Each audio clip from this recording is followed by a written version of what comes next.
Sorry. Yes. Okay. So this is a case of chronic otitis externa. Now the dog, the treatment of this very bad infected pus and pus inside the ear canals and smelly, painful ear is by ear irrigation. Now to do that, the dog has to be sedated first. So now to sedate the dog, I'm talking to the interns. Actually, you don't need to shave. You don't need to shave the hair because this dog is a big dog, so you can actually see the vein or feel the vein. Now, you shave the hair, although the university teaches you that it's not very happy. Some owners not very happy because it looks like a blemish. So just like I taught the intern, either you use tourniquet or your finger is quite strong, and you can feel the vein here. So once you feel the vein here, then the vet will inject. Either that I use a tourniquet. Where's a tourniquet? You use a tourniquet, but don't shave the hair. Don't shave the hair. Best is not to shave the hair. Where's the tourniquet you put in? Down there. Second drawer. Yeah. So I'm going to put the tourniquet around. So what you do around behind the elbow. Just do tightly, very tightly, and normally tightly and then tie, and then you apply alcohol. You wet it. You can see. You can see the then put your hand here, and you can feel it. You part the hair, and you can feel the vein there.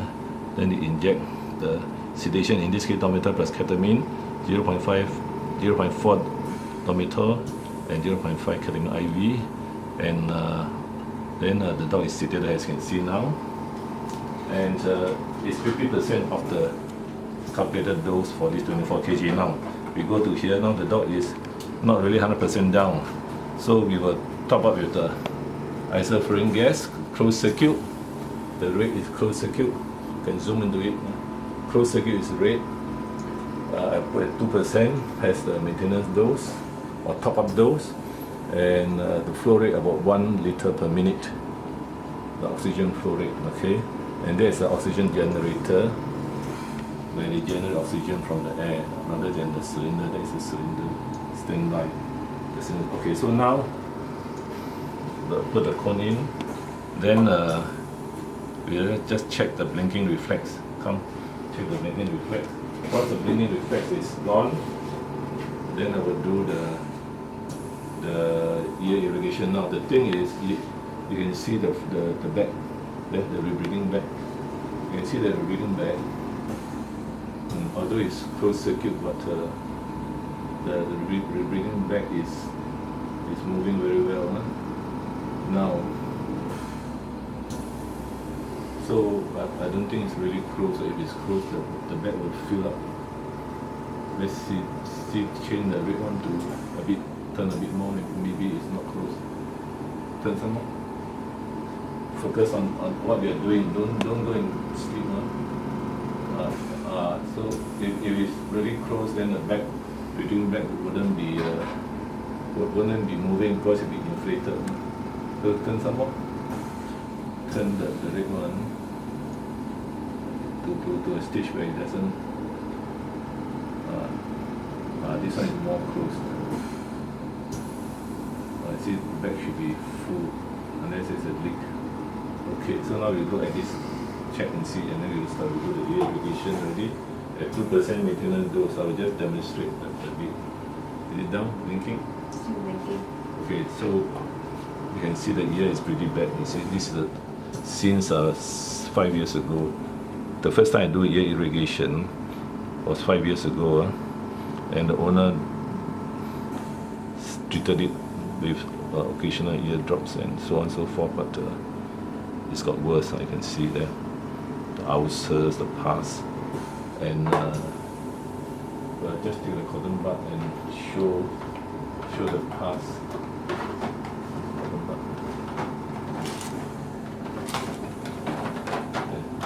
You can see that it's really bad. You see, it would be painful without anesthetic. You See even blood there. This is really bad. That's why the owner comes. Now the right ear also similarly painful, but we are doing the left ear first. Okay. So we put at 2.5%. If it's not, I mean 2.5. That's the maintenance dose. Okay. So this is a cone. Oxygen. I don't know whether oxygen is full or not. Maybe put to 1. Normally I use 1 or 2. Yeah. Okay, ready. So just demonstrate the irrigation. Come here first. Now the ear irrigation is actually just use clean water, put it there, and then just 45 degrees, and preferably 20 ml syringe. So just irrigate the pus out.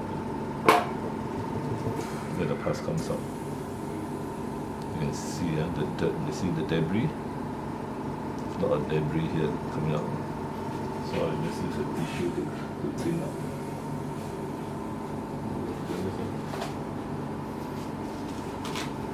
So the best is, of course, to flush it out as much as you can. All the debris, you see that the dog can't get it out and owner can't get it out because it's painful. Now you can see it's really bad.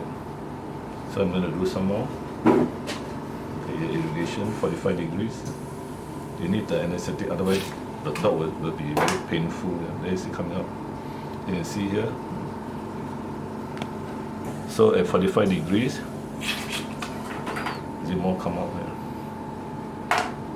And then massage the vertical canal. This one lift out a bit. This lift out a bit. Tilt out a bit. So we tilt out a bit. Now we open and tilt.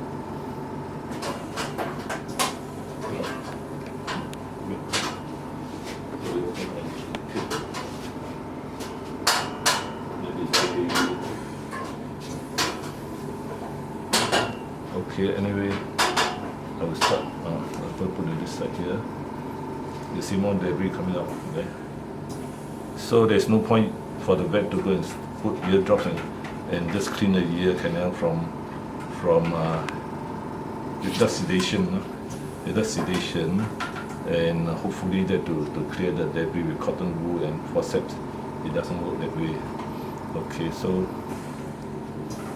it's really quite a bit of force, not just slow one. Now you can see more debris coming out there, more debris. Okay, so 45 degrees, this is the ear canal.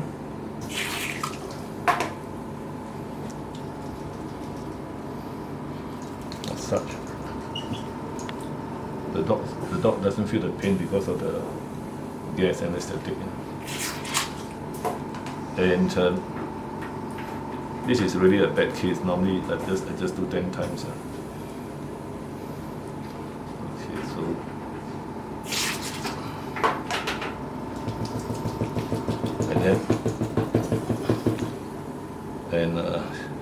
get rid of the pus first, and all the debris. You can see the cloudiness. Pus. Okay. This by zoom can no need to put the camera nearby. That's how I use the zoom. That's the purpose of the zooming. Okay, so I do 20 times.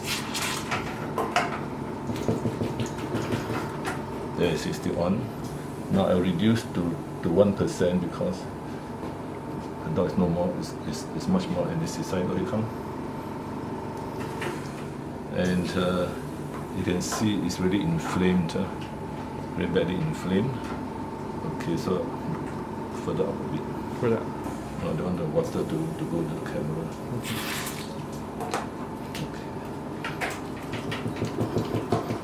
The horizontal canal is the one causing the trouble, but so we try to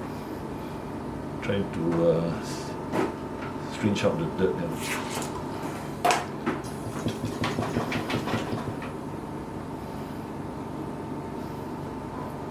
See the water becomes clearer, and then I just check with the cotton bud here.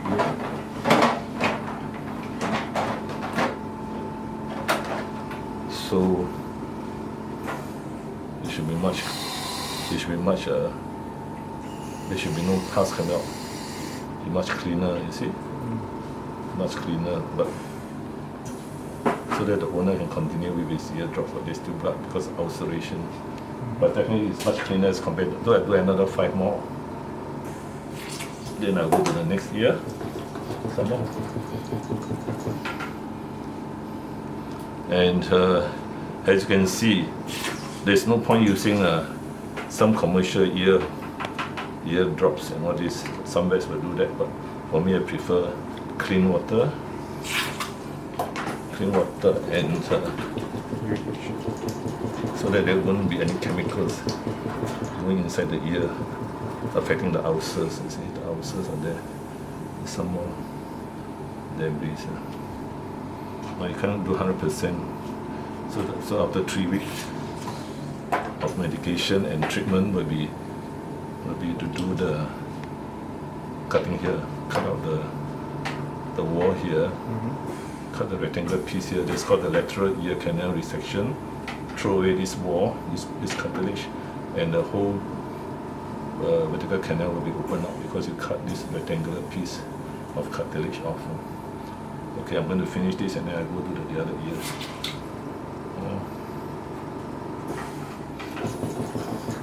Of course, you're going to do the vigorous